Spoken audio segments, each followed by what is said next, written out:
Komentar pedas pelatih Singapura kepada supporter Indonesia, sarankan agar tidak terlalu bermimpi jauh ke Piala Dunia. Sutomo Ogura, tim mereka tidak diunggulkan. Pernah hajar timnas Indonesia 2014 lalu, mantan pelatih Filipina sebut Indonesia sudah berubah total. Thomas Dooli, dulu kami kalahkan mereka 4-0, sekarang mereka mendekat ke Piala Dunia.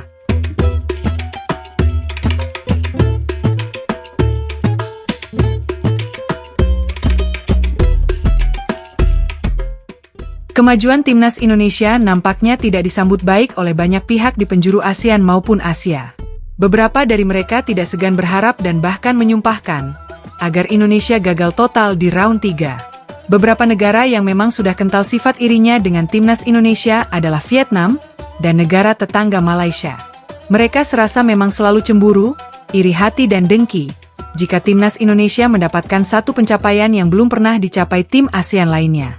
Sebut saja media Vietnam, yang kerap kali memberikan ulasan bahwa timnas Indonesia hanya akan jadi ayam geprek di round 3. Namun ulasan itu tiba-tiba berubah menjadi lebih sopan.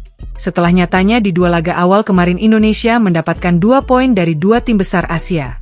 Lalu ada negara tetangga Malaysia, yang nampaknya masih mencoba segala cara agar memberi ejekan dan pencapaian yang belum pernah diraih Indonesia. Kendati mereka tidak lolos ke round 3. Namun pencapaian mereka saat berhasil menahan imbang Korea Selatan kemarin masih terus saja jadi andalan dan tandingan.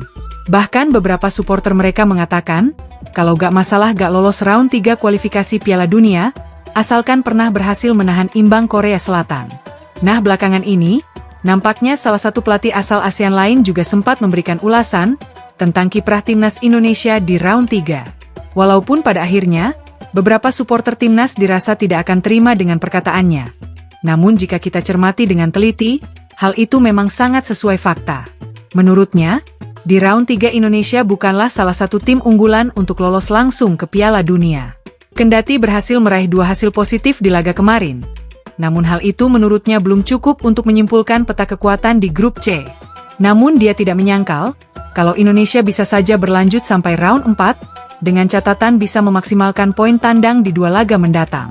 Seterusnya Sutomo Ogura mengatakan, kalau ekspektasi supporter Indonesia berada langsung di Piala Dunia terlalu besar, sehingga menurutnya, beberapa dari supporter itu tidak sadar kalau saat ini Indonesia belum bisa bersaing ketat dengan tim lain. Bahkan analisisnya melawan Australia kemarin, Indonesia masih harus bermain bertahan sepanjang laga. Hal itu membuktikan kalau kekuatan timnas Indonesia belum kompetitif bersaing langsung, walaupun memang masih ada kesempatan besar jika mampu mempertahankan performa.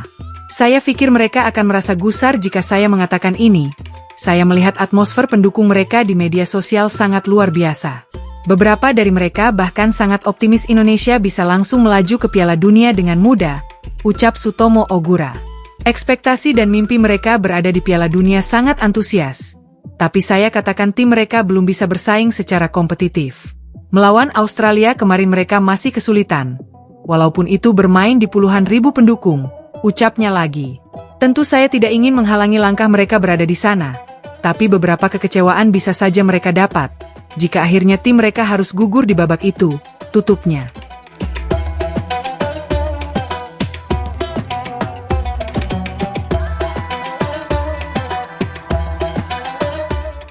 Pernah hajar timnas Indonesia 2014 lalu, mantan pelatih Filipina sebut Indonesia sudah berubah total. Thomas Dooli, dulu kami kalahkan mereka 4-0, sekarang mereka mendekat ke Piala Dunia. Timnas Indonesia pernah mengalami masa yang cukup kelam di Piala AFF 2014. Saat itu timnas Indonesia berhasil dipermalukan oleh Filipina dengan skor telak 4-0. Hal itu juga sekaligus memupuskan harapan Indonesia berada di semifinal, sehingga Filipina lah yang melaju. Saat itu, anak asuh Thomas Dooli bermain impresif sejak awal laga, dan langsung mendapatkan hadiah penalti. Timnas Indonesia yang nampaknya sedikit tidak stabil, harus menerima kekalahan dengan skor akhir 4-0. Nah, cerita itu pun kembali dikenang oleh sang pelatih Thomas Dooli, yang akhirnya bisa membawa Filipina saat itu pertama kalinya berhasil menang lawan Indonesia. Terhitung, sejak 21 kali pertandingan sebelumnya melawan Indonesia, Filipina tidak bisa meraih kemenangan sekalipun, dan pas menang dengan skor yang telak pula. Thomas Dooli mengaku, jika 10 tahun berlalu, saat ini Indonesia sudah berada di level yang sangat tinggi. Bahkan dia sangat mengapresiasi perjuangan anak asuh Shin Tae-yong di ronde ketiga, yang menurutnya akan semakin dekat ke Piala Dunia. Ya, saya tahu tentang kemenangan emosional di tahun 2014 lalu. Itu adalah kemenangan pertama kami melawan Indonesia selama ini, dan itu sangat berharga bagi saya, ucap Thomas Dooley. Sudah 10 tahun sejak saat itu. Sekarang tim mereka merangkak jauh meninggalkan Filipina. Bahkan mereka bisa saja ke Piala Dunia. Itu adalah pencapaian yang saya harus apresiasi, ucapnya lagi. Saya rasa banyak tim di ASEAN yang ingin mengikuti langkah mereka. Itu tentu tidak mudah. Perlu kerja keras, pemain yang potensial dari Eropa, dan pengelolaan sepak bola yang bagus, tutupnya.